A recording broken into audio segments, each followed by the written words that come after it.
Welcome, everyone. Welcome. Hey, it's Lottie. How's it going? Hey, I'm good. I'm good. Today we're going to react to Grace's review, non spoiler, of Great. Indiana Jones. It's Gracie P's then spoiler review. I think that this is going to be a spicy take by her today. All Yes. right, let's get this show on the road.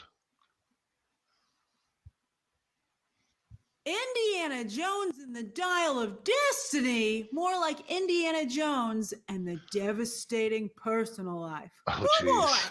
this one's bleak. I happened to watch Indiana Jones and Mission Impossible back to back, one night after the other. And I was really excited about that, but it turned out to be a horrible idea because they are very similar structurally. Long, intense train sequences, hectic car chases in an overseas older city, and Phoebe Waller Bridge and Haley Atwell are basically playing the same character. I mean, I know that nobody wants to show their cards, but I think the studios have to start maybe talking to each other because this is becoming a little bit ridiculous with Spider Verse and Flash very similar as well. Interesting. What do you think about that? Hmm. That's all I can say is Maybe they should start discussing what the scripts are and what's going on between each other before they put movies out. If Yeah, they're similar, to each other. similar vibes. Yeah. Yeah. But overall, when all was said and done and I'd finished the film, Dial of Destiny, I would say this new Indiana Jones actually reminds me of another movie, and that's Lightyear. I know. Let me tell you where I'm going with this. Just comparing it to Lightyear. Yeah. Holy crap, Wait, what?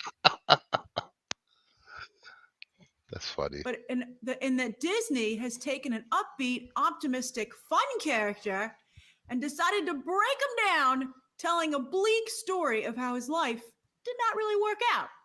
Yikes, as I said. Yikes! I was quite shocked sitting in my seat. But to be fair, I do think that both Lightyear and Dial of Destiny are actually well done. Oh, I think this movie in particular really shook me to my core. But that's not what anybody wants from either of these franchises. You're going to see Toy Story, you're going to see Indiana Jones, and they pull the old switcheroo on you. Like, this is not a fun popcorn movie. This is almost trying to be like an awards contender. And you're like, whoa. So there's actually a story, and it's just not just mindless action going on. Yeah, I can see how people that are fans of Indiana Jones could be upset about that. Mhm. what? I blame Kathleen Kennedy. Once again, she's trying to turn a popular franchise into something it was never meant to be. But also, Phoebe Waller Bridge is a blight on this movie that has Kathleen Kennedy's fingerprints all over it. Kennedy also put Waller Bridge in Solo, where Waller Bridge was equally horrible. But thankfully, there her role was quite small. Here, her role is very big, and it's just an absolutely horrible mistake. We'll talk a little bit more about. Max is gonna have a field day with this video. Grace is Yeah. going after Kathleen Kennedy and Phoebe. Ah, man, this is gonna upset Brian. Waller Bridge later in this review. I have I have a fan. I was a fan. It's hard to be a fan after this movie. But I also think the problem is James Mangold. He is a great writer director, but he's not a great fit for Indiana Jones. Indiana Jones he's always had a positivity about him, an optimism that he can win the day, that good will prevail. But not here.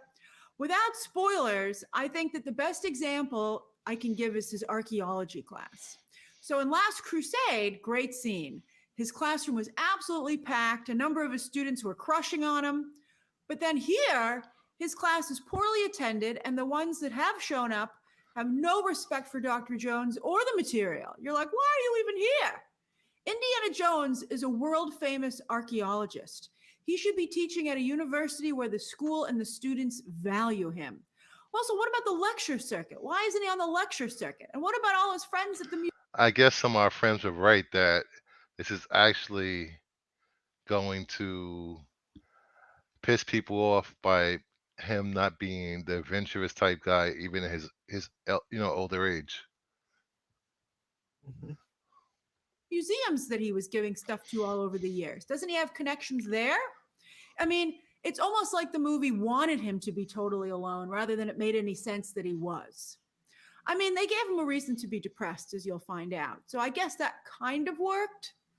But I wish I'd seen the moments that made him depressed. I think that maybe would have had the movie earn it more, whereas instead they just were kind of alluded to, and you saw the aftermath of that. I think that maybe would have been something that they, it's again, show don't tell. I don't know why so many people in the industry don't seem to know that, especially with years and years of experience.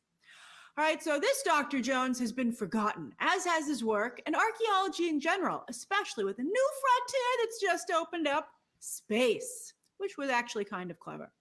What's more, Indiana Jones's personal life, as I said, is completely fallen apart.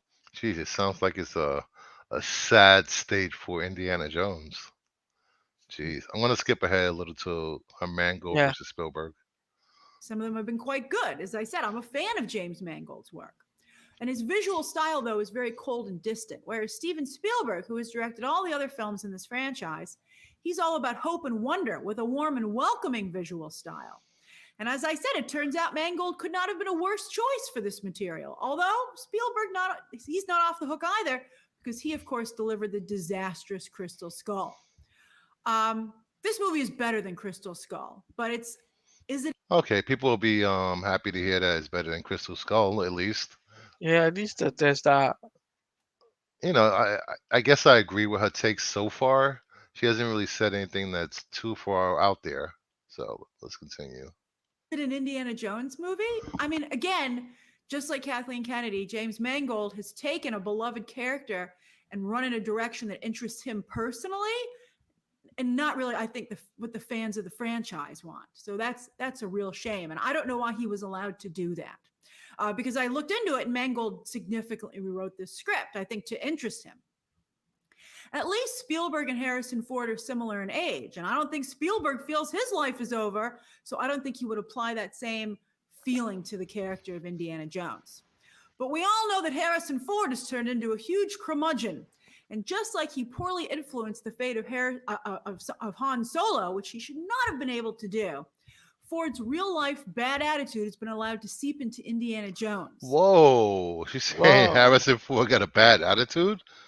Jeez, Oh, that's wow, that. Grace. Just wow. Wow, Gracie Poo.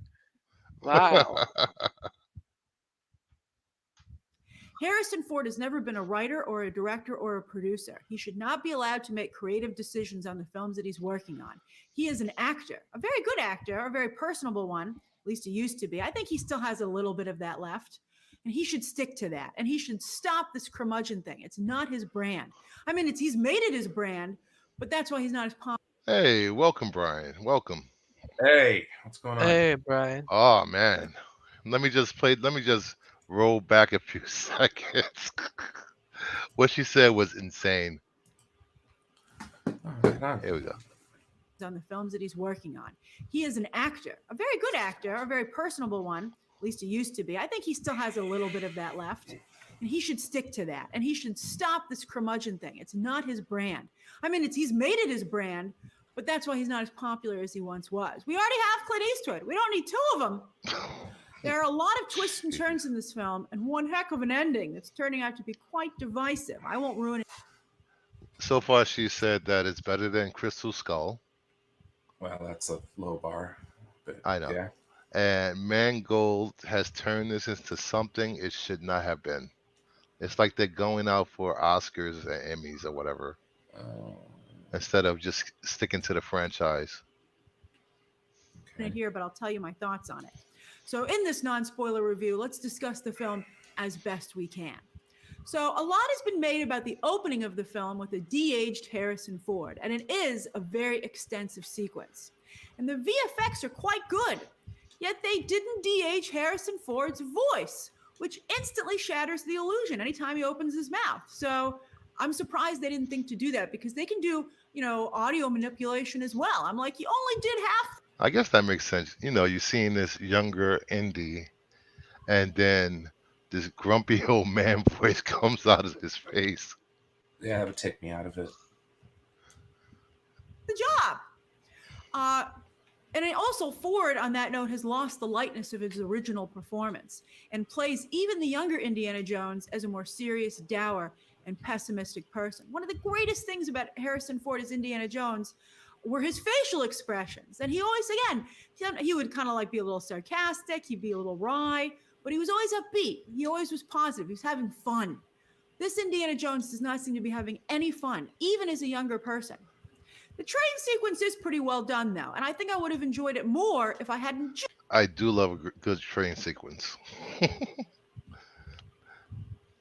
just watched the Mission Impossible train sequence the very night before, which, quite frankly, is even better. I mean, the Mission Impossible, it's like, this is good, but the Mission Impossible train sequence is even better. It's amazing. The Dial of Destiny train sequence has charm to it, especially because, it's like harkens back to classic movies. And it has some impressive moments. There's like a moment with this giant, like, I don't know, is it like called a Gatling gun or something? And I was like, that's pretty cool.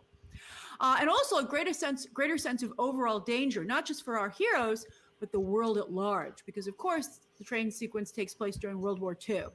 But the body count throughout the entire film is high. I was like, wow. I don't think I've ever seen a bigger, higher body count in an Indiana Jones movie. I was like, people are... Jeez, how many people does he take out in this movie? Jeez, man. She's making it sound like he's like killing people left and right. I guess. I mean, good lord. Yeah, it caught me on a bad day, man. I don't really. I'm not the least bit excited to watch this movie. Yeah, I think this review has diminished my wanting to see this movie day and date, on release date. Just at all. Like, I'm sure I'll see it eventually. Yeah, no, I mean, they lost me with Crystal Skull, man. It takes a lot to get me back. I don't think you're coming back after this. I don't think there's anything to go back to anyway. No. Like flies, man. It is nice to see Indiana Jones again. And I guess that adds to the bleakness of it. You're like, holy crap, this stuff just got real. All right, let me skip ahead. The big problem, though, with the movie, as I said, is Phoebe Waller-Bridge. She was Max so was good right. in Fleabag. I was such a big fan of her after that show. I mean, she deserved all the awards that she got. But here, she is just awful and brings down... Oh, my God. If Grace is calling you awful, that's got to be bad. Jeez, I got to take an L now. God damn it. Max is going to be gloating. The entire film. The role is unsympathetic and annoying to begin with on the page, but Waller-Bridge just leans into it and makes it so much worse. And as I said, Haley Atwell is basically playing the same character over in Mission Impossible, and she shows you how to do it. I mean, Waller-Bridge not only did a horrible job, but really hurts from the fact that you can see somebody do such a much better job simultaneously in a movie that's coming out at the same time. It's odd how similar their characters are. I will say, though, that Waller-Bridge has a third act monologue, which she really does a good job with and somewhat redeems her performance. And I think the reason it works is because for the first time in the movie, her character, Helena, finally lets her guard down. Too much sass and just mean. I'm not a fan of mean. Watching it, it had kind of leaked, so I kind of knew it was happening. But as it happened, it was so surreal that I was like, really? However, I do think it kind of fits, not just with the franchise and what this movie is trying to say, but with the fan base, especially guys. As I'm sure you've noticed, men in particular seem to really have a love of history, including Indiana Jones himself. So in that regard, the ending is kind of clever. I was like, oh, I can see what you're trying to do here. And I think it's really interesting. I also felt, thanks to Mangold's style, that the ending, even though it's fantastic and mythical, and surreal, it still felt real, which made it very jarring. Like, it was weird. You were like, this feels very... What is it with movies in their third acts? I don't get it. The AI was broken. Jeez. It seems like they can't close with third acts anymore. No, I don't know how many movies I walked out of and like, the middle of the movie was better than the ending. Yeah. No, it's true. It's kind of like how a lot of these shows are working. I mean, they can't stick the landing for nothing. Hey, Lopez. Hey, real Lopez. and very Yo. unnatural and bizarre. But therefore, it became hypnotic. I didn't love Dial of Destiny, but I have to admit that it stuck with me. Or perhaps an even better way to put it is that it haunts me. Do I want an Indiana Jones movie to haunt me? Not really, but No, here we Crystal are Skull did. on Okay. what has become. Really? Yeah. It I was don't. dramatic. I'm assuming this is going to be a dramatic Indiana Jones again. Yeah. No, I can imagine. I guess Harrison Ford wanted to try to go for an Oscar or something. Come of Indiana Yeah. Jones, it's like the ghost of Christmas future, man. And what he Ghost of witnesses in the Christmas third act, I'm as shaken as Indiana Jones is. And Harrison Ford did a very good job with the acting. Again, I didn't want Indiana Jones to go down this path. I didn't think he should have, but they did a good job with it.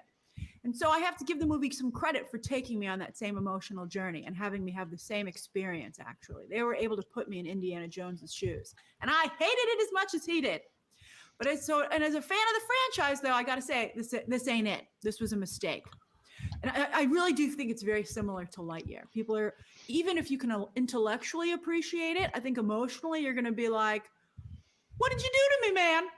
So that's my review of Dial of Destiny. And I mean, again, I guess it's subverting expectations. It never works out. So that's my review of Dial of Destiny. Indiana Jones fans, I think, should see it. I think I would recommend in theaters because, you might, if you're going to see it, but try not to see it too close to Mission Impossible because I think it could potentially diminish both experiences. And I really want you to enjoy Mission Impossible because it's such a spectacular movie. And also with Indiana Jones, be prepared for that bleak tone. So maybe you won't get hit as hard with it as I did. But if you're not a fan of Indiana Jones, I mean, why would you watch this? Go see Mission Impossible. It's really, I think, only for Indiana Jones fans. And then All right. you have to ask yourself if you want to take that journey. Woo! All right, so Thanks, that's Grace. my I'll non-spoiler save review my of money. Dial of Destiny. Share your own thoughts down below. No spoilers. Save those. Wow. Thanks, Grace. You saved me time and money. Well, we know you don't watch and Mission a whole Impossible. lot of headache. Don't watch Mission Impossible and Dial of Destiny the same week. You don't have to tell me twice not to watch Mission Impossible, so I'm good. Jeez, what do you think, Taladia? Well, I'm surprised about Indiana Jones 5 being bad. I don't think it's bad. I think they tried to make it something it's not. Indiana Jones has always been a popcorn, let's go to movie, laugh, and leave. Yeah. You know. Well, you don't need a movie. To her, it's not even a laugh, though. She didn't even mention laughing at all. No. She just said Phoebe's annoying. Yeah, she just basically said like the person that was supposed to bring levity, the quote unquote comedian of the writing team here. All she does is diminish him. Yeah, no, I'm good. I mean, you can see that in the trailer. I'm good. Wow. This is wow. So I guess we're gonna end the stream here. Any final thoughts? Nope. Just make sure you like, comment, and subscribe for more content. And you have anything going on tonight, Taladia? Not really. I'll be on Jared's channel doing an Under Two Capes recording, talking about the Arkham series. So you want to stay tuned on that on his channel. And I've just recently done my Superman and Lois finale live reaction, and that was on my channel. All right. So go check out Taladia's channel. And Brian, anything? Yeah, I'm around. Are you gonna be on the Retro Bros show tonight? Possibly. If you get a nap in. If I wake up. I'm still. I was. That's why I was late because I was laying down. So I'm probably gonna lay back down. I think so too. Me too. All right. Have a good night, guys. Take it See easy. you guys later.